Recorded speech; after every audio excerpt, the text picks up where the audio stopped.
शिवसेना उद्धव बाळासाहेब ठाकरे, राष्ट्रीय काँग्रेस, राष्ट्रवादी काँग्रेस, शरदचंद्रजी पवार आणि कम्युनिस्ट पक्ष आणि महाराष्ट्र नवनिर्माण सेना ह्या पक्षांची ही काही पहिली बैठक नाही.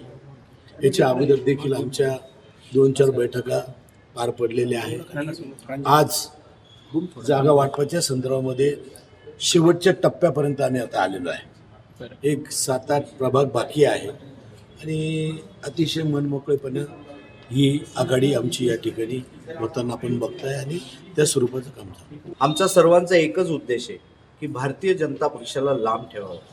ज्या पद्धतीने आपण बघताय 2-3 दिवसामध्ये की केंद्रात सत्ता असलेले, राज्यात सत्ता असलेले, परंतु नाशिकमध्ये दुसऱ्या पक्षाचे उमेदवार फोडल्याशिवाय ज्यांची निवडणूक लढण्याची क्षमता नाही, त्या भारतीय जनता पक्षाला जागा दाखवण्याची वेळ आलेली आहे.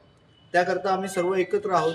महाविकास आघाडीमध्ये आधी उद्धव बाळासाहेब ठाकरे साहेबांचा शिवसेना पक्ष, शरदचंद्र पवार साहेबांचा राष्ट्रवादी काँग्रेस पक्ष असेल, कम्युनिस्ट पार्टी असेल, भारतीय राष्ट्रीय काँग्रेस असेल, आम्ही सगळे एकच आहोत. मनसे आता नवीन गडी सामील झाले. त्यांचा पण उद्देश भारतीय जनता पक्षाला दूर ठेवण्याचाच आहे.